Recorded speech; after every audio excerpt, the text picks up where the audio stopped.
Bueno, les voy a presentar la clase de la patología del cuello uterino. Primero, bueno, vamos a recordar que embriológicamente deriva todo lo que es el sistema genital femenino del conducto de Müller y que por su ubicación anatómica está sometido a diversos traumatismos, lesiones obstétricas y actúa como barrera para infecciones severas para que no lleguen al tracto genital femenino superior. Es blanco de infecciones virales y otros carcinógenos que puede llegar al desarrollo de un carcinoma invasor, y tener muy en cuenta que el PAP sigue siendo el método más noble de screening para detección de lesiones preneoplásticas y también para infecciones que puedan ser tratadas. Ya se sabe que dos extendidos en la vida de una mujer reducen el riesgo de carcinoma cervical casi hasta un 50%, y que realizarlo de forma anual reduce el riesgo de cáncer casi hasta un 100%. Entonces, recordar la importancia de este test de screening. ¿Sí? Anatómicamente recordamos que el cuello uterino, como vemos aquí, se localiza, ¿sí?, al fondo de lo que es la entrada de la vagina, presenta los fondos de sacos vaginales, y muy importante ver en este esquema que el drenaje linfático y vascular del cuello va hacia los paramétrios, que los paramétrios son este tejido adiposo que lo rodea, y esto es muy importante cuando uno empieza a pensar en los tratamientos oncológicos cuando tiene una lesión maligna de cuello uterino. Y como vemos acá, el cuello uterino está expuesto, ¿sí?, de cierta manera al exterior a través del canal de la vagina. Recordamos entonces, antes de entrar a todo lo que es la patología, la histología del cuello uterino, teníamos una parte exocervical, ¿sí?, que es la que está en contacto con la vagina, en donde tenemos un estrato basal, ¿sí?, o el que genera el epitelio, que es de donde se regenera ante alguna lesión. El estrato espinoso es el que le da el espesor, ¿sí? La célula empieza a hacer el núcleo más chiquito y el citoplasma más grande, y el estrato superficial que sirve de protección. Y a medida que se avanza desde la profundidad hacia la superficie, las células empiezan a perder núcleo y ganar citoplasma. ¿Sí? Recuerden que estas células, como vemos acá en la fotografía teñida con hematoxilina y eosina, la coloración del citoplasma en general lo vemos rosado, pero muchas veces por el efecto del glucógeno lo podemos ver blanco, porque esto se pierde en el procesamiento y lo vemos de esta coloración. Siempre recordar esto porque después vamos a ver la diferencia que hay con la infección por un virus que es el HPV, que también genera lo que es un halo claro perinuclear, pero la diferencia está en la afectación del núcleo que se ve en esa patología. Vemos histológicamente, entonces, como vimos, la capa germinativa basal, de donde se regenera el epitelio, y vemos que va madurando hacia la superficie. Vemos de este lado, para que ustedes vean la diferencia del lado derecho, en donde estas células tienen bastante glucógeno en su citoplasma, ¿sí? Este citoplasma más claro, blanco, con un núcleo muy pequeñito, y de este lado las células tienen menos glucógeno, ¿sí?, y un citoplasma más rosado. Esto está dentro de lo que es la normalidad de la histología. Luego tenemos el endocervix, ¿sí? Es el canal endocervical, una vez que uno atraviesa el orificio cervical externo del cuello uterino, en donde está revestido por un epitelio cúbico con mucina, en donde lo que remeda son las teclas de un piano, ¿sí? Los núcleos serían como las teclas negras del piano, y la mucina citoplasmática serían como las teclas blancas. Ven cómo se organizan basalmente los núcleos, y lo vemos aquí en un corte histológico real, y por debajo se encuentra el estroma, ¿sí? Separando, recuerden, los epitelios del estroma se encuentra la membrana basal. Este epitelio recubre la superficie del cuello uterino y se invagina hacia la estroma, conformando lo que son las pseudoglándulas, que uno las llama glándulas, pero en realidad son invaginaciones del epitelio, que van a estar inmersas dentro del córneo. Muy importante recordar esta estructura, que es la unión escamo-columnar, o lo que se llama zona de transformación, en donde en este lado del esquema vemos lo que es una zona de transformación original, o sea, al momento, por ejemplo, del nacimiento. Estos son los fondos de saco de la vagina, esto sería la parte del cuello uterino, esto es exocervix, para aquí abajo estaría la vagina, y aquí el canal endocervical. Si uno hace un corte de este lado, que sería el fondo del saco vaginal, va a tener epitelio escamoso, lo mismo en el exocervix, y a medida que uno se va metiendo en el canal, vamos a tener el epitelio columnar musíparo endocervical. ¿Sí? Generalmente la unión escamocolumnar está por dentro del canal. Una vez sí que se produce el estallido hormonal de la menarca, el efecto de los estrógenos hace que este epitelio glandular se vierta hacia el exocervix, ¿sí? Como ven aquí, va saliendo el epitelio hacia afuera y vamos a tener parte de este epitelio musíparo hacia en contacto con la vagina, ¿sí? Entonces vamos a ver la zona de transformación en el examen ginecológico que nos realiza. Y luego, en la menopausia, este epitelio vuelve otra vez por pérdida del efecto estrogénico hacia su localización original. Sin embargo, obviamente, como esto ya fue en algún momento vertido, vamos a ver que va a haber restos de las glándulas que quedan en contacto con la mucosa vaginal, ¿sí? Esto es muy importante porque esta zona de transformación va a ser el punto de entrada de lo que es el virus HPV, es muy importante lo que es el mecanismo de carcinogénesis del cuello uterino. Nuevamente más gráfico lo que es la unión escamocolumnar, donde el epitelio escamoso se une al epitelio columnar, o sea, es la zona de lucha de epitelio, ¿sí? Donde se une un tipo de epitelio con otro, y aquí en una forma de corte histológico la misma imagen. Nuevamente de forma esquemática acá arriba, cómo se da la transición, y recordar que nosotros tenemos el epitelio del endocervix, que siempre está expuesto a un pH más alcalino, de este tipo musíparo, pero si esto dentro se expone hacia el pH ácido vaginal, que está a propósito para luchar contra las infecciones y el contacto con el exterior, lo que va a pasar es que ese epitelio musíparo va a empezar a transformarse en un epitelio que pueda resistir a esos pHs y a esas agresiones. Entonces lo que hace es un fenómeno de metaplasia. Recuerden que en términos de metaplasia es el cambio de un epitelio maduro por otro maduro, en este caso un epitelio columnar por epitelio escamoso, y con esto se va a hacer más resistente a las injurias y a la diferencia de pH vaginal, ¿sí? Entonces, ¿qué pasa? Estas células de reserva que están aquí abajo van a ir proliferando hacia un epitelio, ¿sí?, escamoso para tolerar el nuevo medio ambiente. Bien, entonces lo que vamos a ver histológicamente son estas células de reserva y cómo se van transformando estas células mucinosas en este aspecto, ¿sí?, escamoso. Fíjense que en las zonas de metaplasia las células no tienen el glucógeno que tienen en las zonas de epitelio escamoso normal estimulado por los estrógenos.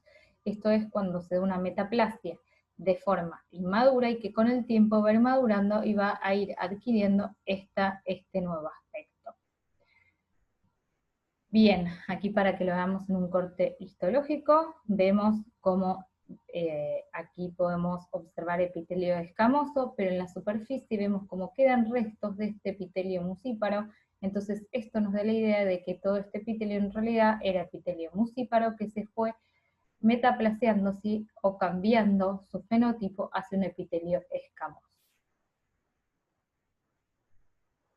Entonces, dentro de las lesiones de cuello uterino podemos tener cambios epiteliales benignos, que es lo que llamamos epitelios anómalos, que es lo que estuvimos viendo recién, que es la metaplasia escamosa madura, o la metaplasia escamosa inmadura. Tener en cuenta esto porque la metaplasia escamosa inmadura nos puede dar la falsa idea de una lesión, dado que cuando está haciendo esta metaplasia y es inmadura, los núcleos todavía en superficie pueden ser grandes y pueden asustarnos y nosotros pensar que puede ser una lesión intraepitelial escamosa. También puede haber metaplasias tubarias o endometroides, o también de tipo intestinal, ¿sí?, remediando lo que son los epitelios tubarios del endometrio o intestinal. Y después también tenemos hiperplasias de tipo glandular, sobre todo en pacientes que consumen anticonceptivos orales, se puede ver, pero es una patología totalmente benigna, o lesiones glandulares, como por ejemplo los huevos o quistes de Nabot, ¿sí?, que son las mismas glándulas endocervicales que se llenan de moco y se dilatan.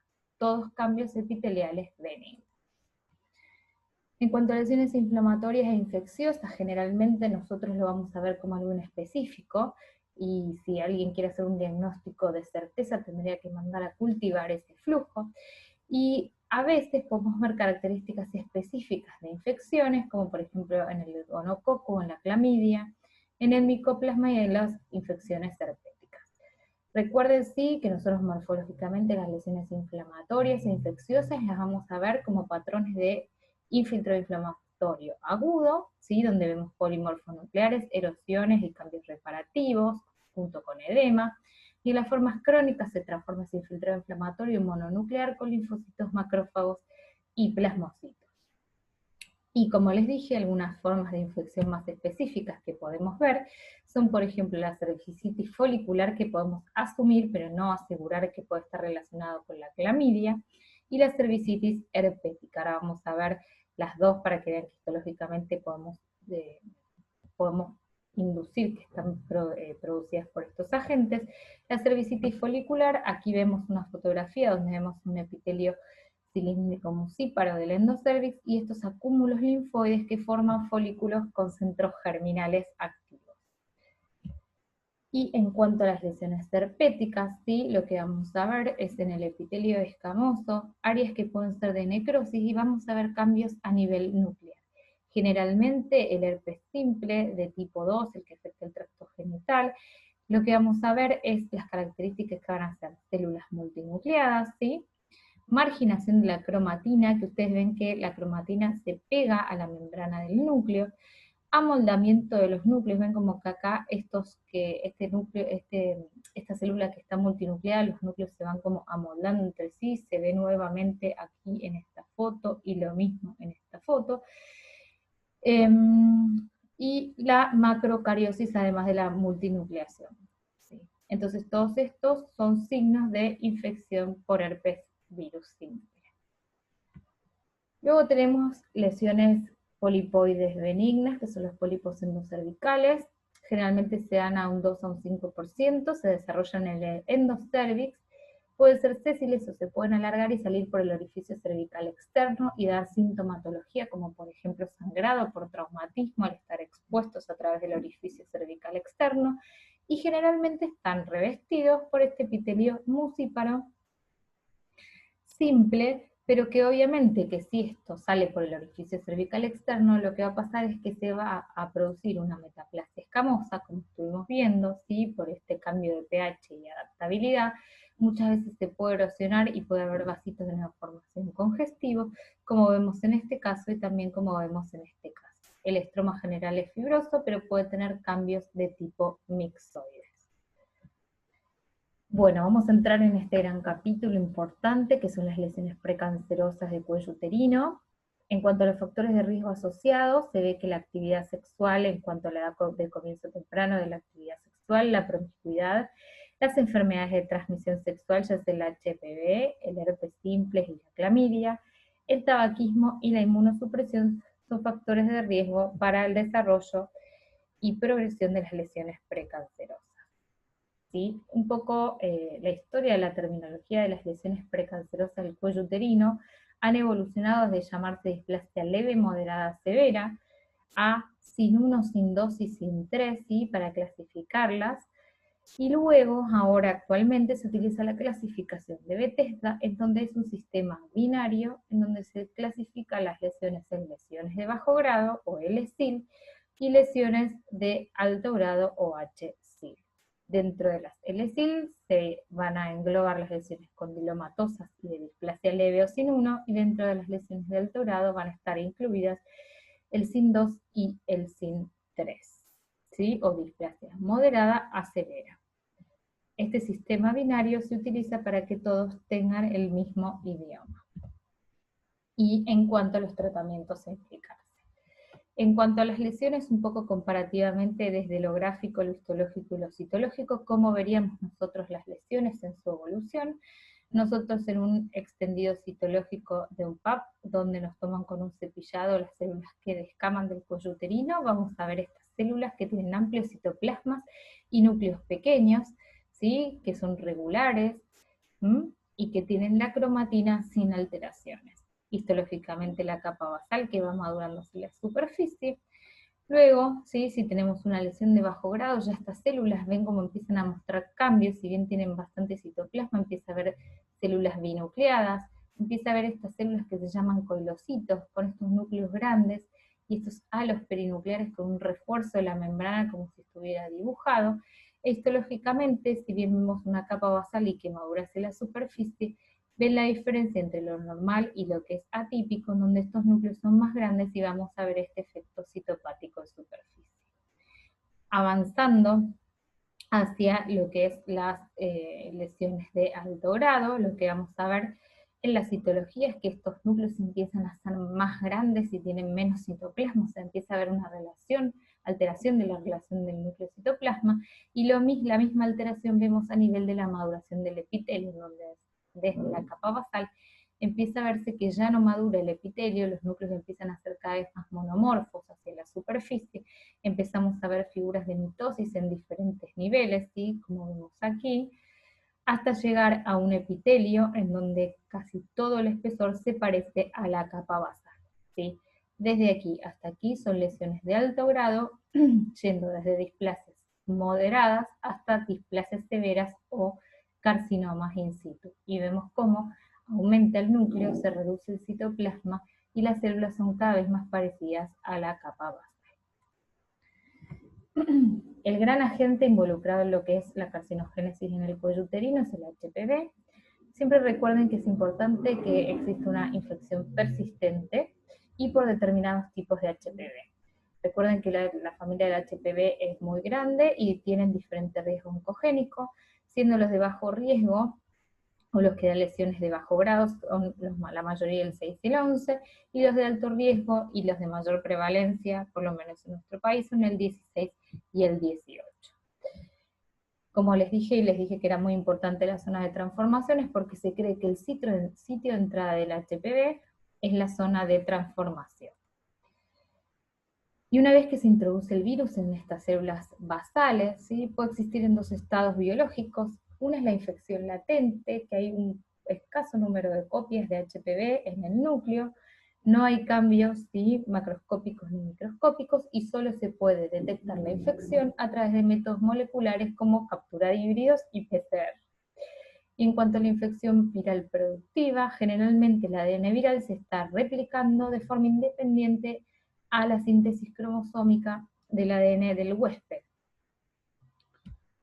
Entonces sí, podemos tener infección por HPV que se encuentre de forma episomal y no reproductiva, o que se encuentre o se transforme con el tiempo en una infección productiva, que actúen los cofactores como la inmunosupresión, el tabaquismo, y lo que haga es que esta proliferación y infección productiva se descontrole, y lo que haga es que haga una displasia de todo el epitelio y luego progrese, rompa la membrana basal y haga una lesión invasora.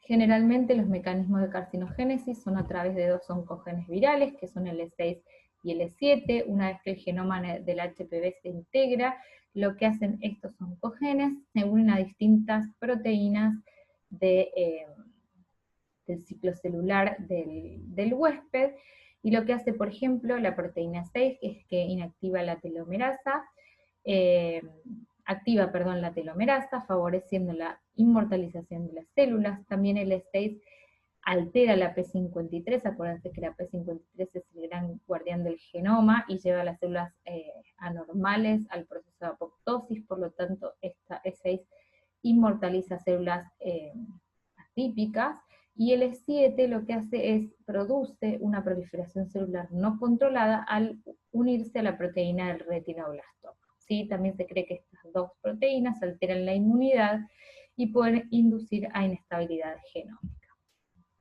¿Sí? Entonces estos efectos de estas proteínas virales ocurren con los HPV de alto riesgo, pero no con los de bajo riesgo. Por eso es importante saber los tipos oncogénicos de los HPV. Generalmente cuando uno le detecta HPV, no es que va a tener lesiones precancerosas e invasoras, sino que muchas pueden resolver espontáneamente y unas pequeña proporción de las mujeres desarrollan lesiones de alto grado y muy pocas de esas desarrollan carcinoma cervical invasor, obviamente realizando los controles necesarios de screening.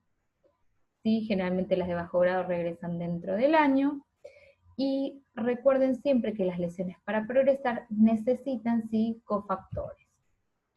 Aquí lo que vamos a ver es un ejemplo en un corte histológico de una lesión de bajo grado, donde, como ya les mostré esquemáticamente, tenemos la capa basal, en donde va madurando este epitelio, pero en la superficie vemos que las células no son con núcleos pequeños regulares, sino que empieza a haber esta hipercromasia, estos halos claros, ¿sí? Y esta irregularidad de los núcleos, binucleación. Entonces esto se consideraría una lesión intraepitelial de bajo grado o LC.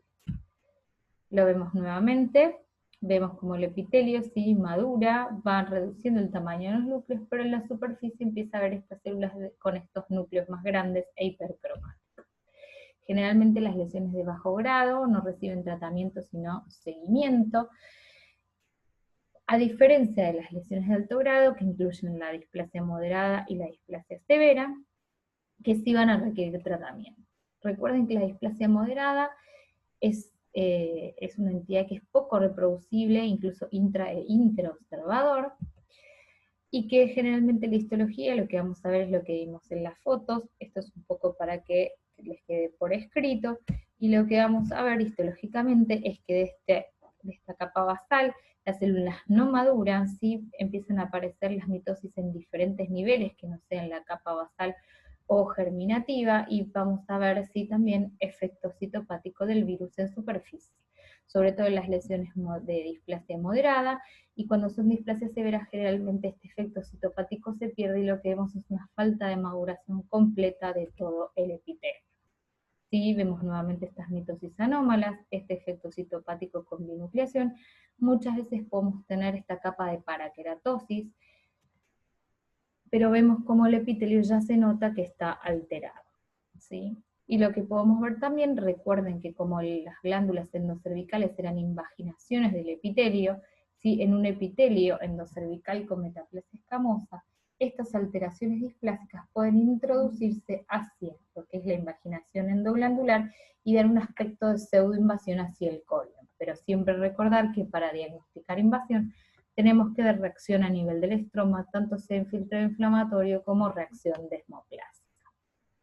Una fotografía nuevamente para que les quede la imagen de lo que es una displasia severa, en donde desde la superficie hasta la profundidad, el aspecto de las células es de aspecto basaloide y no madurativo, y vemos figuras de mitosis en diferentes niveles epiteliales.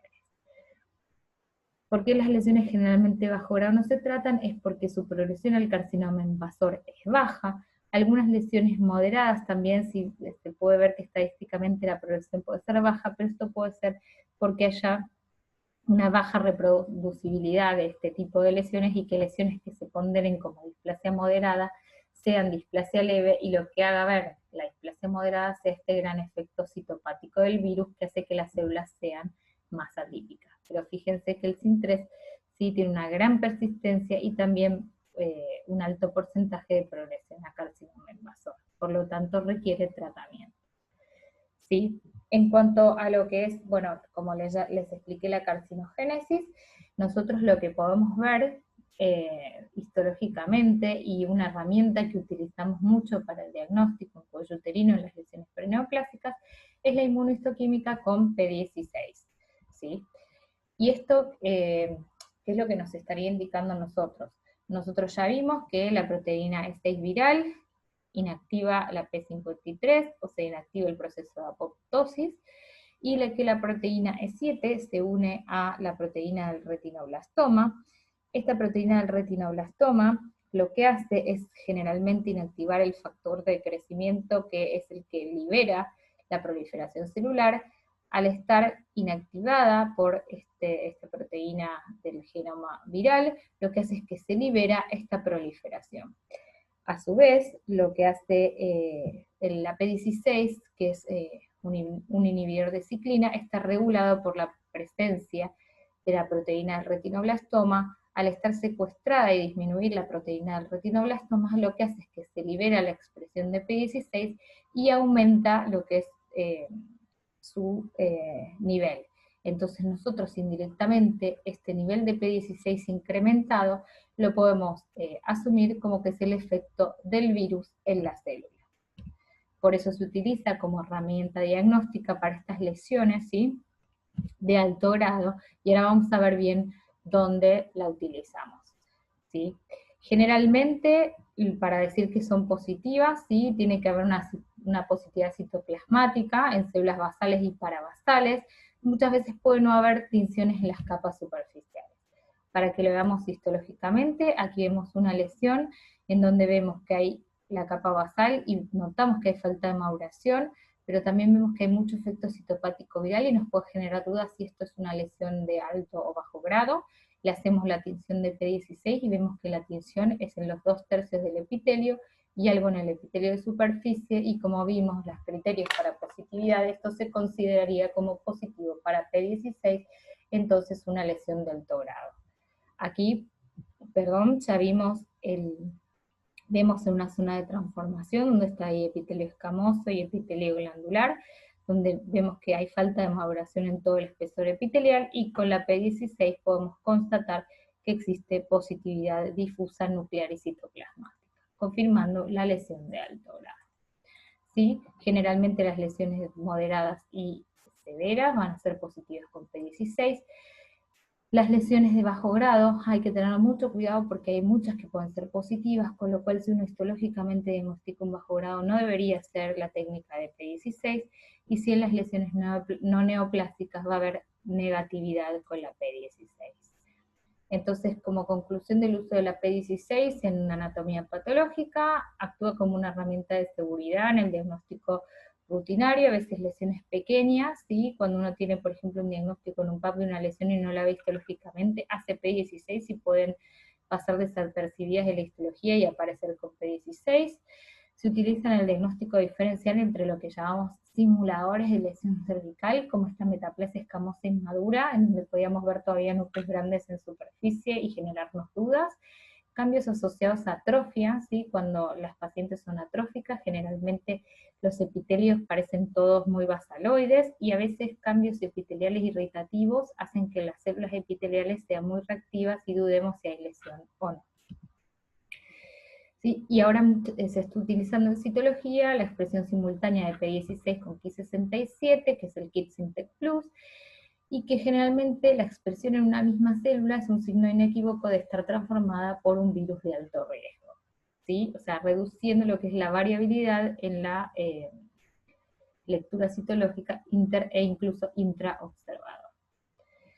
Estas son las recomendaciones del proyecto LAST, que es un proyecto que quiso estandarizar lo que es la terminología de todo el tracto anogenital inferior de lesiones escamosas, y lo que recomiendan, ¿sí?, es que cuando tenemos histológicamente una lesión que nos plantea la diferenciación entre una lesión de alto grado y un imitador, si hagamos P16, si es positivo, obviamente lo clasificamos en alto grado y tiene que recibir la paciente de tratamiento, y si es negativa, lo que vamos a hacer es seguimiento de esa paciente.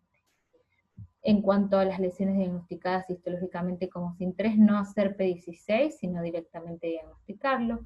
En las lesiones SIN2 sí hacer P16, obviamente si es positivo las ponemos dentro de las lesiones de alto grado, y si da negativo van a ser lesiones de bajo grado, y en las de SIN1 se recomienda no realizarlo, interpretarlo como bajo grado, y en general recomiendan seguimiento. Obviamente esto dentro de conocer el contexto de la paciente y que sea una paciente que se controle. El tratamiento de las lesiones intraepiteliales va a consistir, de acuerdo a la extensión de lo que es la lesión, en una resección con asa diatérmica o LIP, ¿sí?, que es como un afeitado del cuello uterino. Aquí vemos el orificio cervical externo y se saca un pedacito del cuello y se corta de esta forma, que aquí lo vemos el labio anterior y el labio posterior, todo en tajadas, y se incluye para estudiar histológicamente. Lo que vamos a ver es la presencia de la lesión, la extensión y sobre todo que no haya contacto con los márgenes de resección. Cuando a la paciente le hacen un cepillado endocervical, o sea que con un cepillito van a tomar muestra del canal endocervical y aquí se demuestran células atípicas. Lo que se hace es resección a través de un cono, ¿sí? En donde se reseca, además de la parte del cuello y la zona de transformación, también el área endocervical, ¿sí? Generalmente se trata de evitar en pacientes jóvenes, ¿por qué? Por el riesgo de luego partos pretérminos y por esta incontinencia del cuello que puede quedar. Pero bueno, sí o sí que si hay lesión en el canal hay que sacar el área de lesión. Y siempre evaluar la extensión, la localización y sobre todo ver el contacto de la lesión con los márgenes. Entonces el informe de anatomía patológica siempre debe incluir la descripción de la lesión, si tiene una lesión de alto o bajo grado, y el estado de los márgenes siendo lo más importante. El tamaño de la lesión, si bien es importante, ¿sí? No es tan importante como el estado de los márgenes y qué tipo de lesión tiene la paciente. Pasamos a los tumores invasores del cuello uterino. Estos son clasificados por la Organización Mundial de la Salud dentro de tumores epiteliales y tumores estromales o mesenquimáticos. Dentro de los tumores epiteliales se dividen en tumores escamosos, tumores glandulares y otros tipos. Obviamente el más frecuente es el carcinoma escamoso, generalmente asociado a HPV de alto riesgo. La gran mayoría de los carcinomas invasores, como ya les dije, son escamosos y un menor porcentaje de adenocarcinomas y mucho menor porcentaje todo el resto de la lista de la Organización Mundial de la Salud. La vacunación contra el HPV está cambiando un poco estas estadísticas en las pacientes que no han estado expuestas previamente a lo que es el HPV, y nuevamente siempre dentro del carcinoma escamoso recuerden que si bien es necesaria la infección del HPV, no es suficiente para el desarrollo de carcinoma, sino que necesita otros cofactores. Macroscópicamente son lesiones, esto es una vista como si fuera colposcópica desde la parte inferior del cuello, son lesiones sangrantes, erosionadas, irregulares.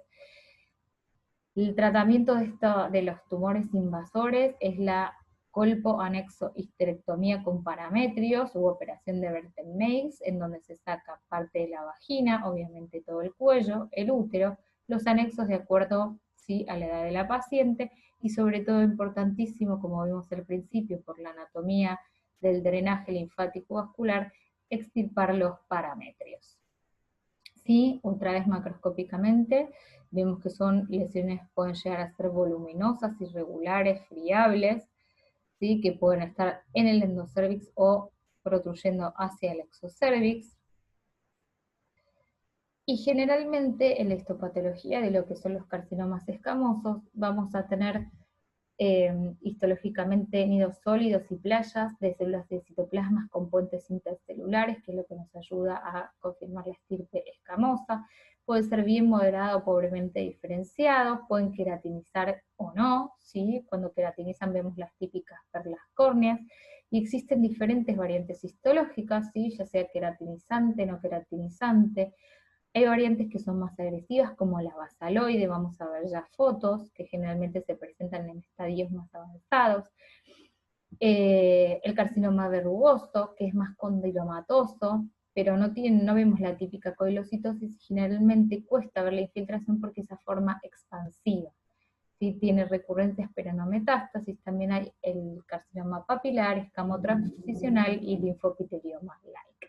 Siempre recuerden que el pronóstico depende del estadio y de la edad de presentación del tumor. Como ya vimos en otras economías, está el carcinoma escamoso queratinizante, vemos estas células poligonales de núcleos vesiculosos, nucleoevidentes, cómo forman estas perlas córneas de queratina. Aquí menor formación de queratina, pero se ve de misma forma que queratiniza. Aquí vemos otras fotografías, como en nidos y playas van invadiendo el estroma. Aquí lo mismo, encontramos una embolia linfovascular. Muy importante, ven aquí el infiltrado inflamatorio rodeando estos nidos de invasión. Aquí vemos un carcinoma escamoso que no queratiniza, ¿sí? No vemos poco de queratinización, sin embargo podemos dilucidar puentes intercelulares.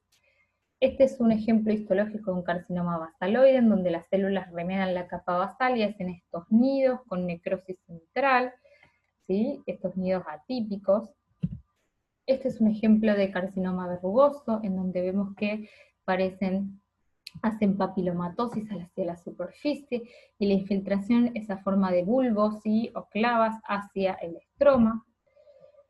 Y recuerden que los factores pronósticos histológicos más importantes van a ser el estadio tumoral, que va a depender del tamaño y de la infiltración. Sobre todo es muy importante en cuello uterino medir la profundidad de invasión y también cuánto infiltra hacia los laterales, el compromiso de los parametrios y de otros órganos, la presencia de metástasis ganglionares. También es muy importante el tema de la infiltración perineural para evaluar el tratamiento con radioterapia posterior, y generalmente se sabe que las mujeres jóvenes con estadios avanzados tienen peor pronóstico.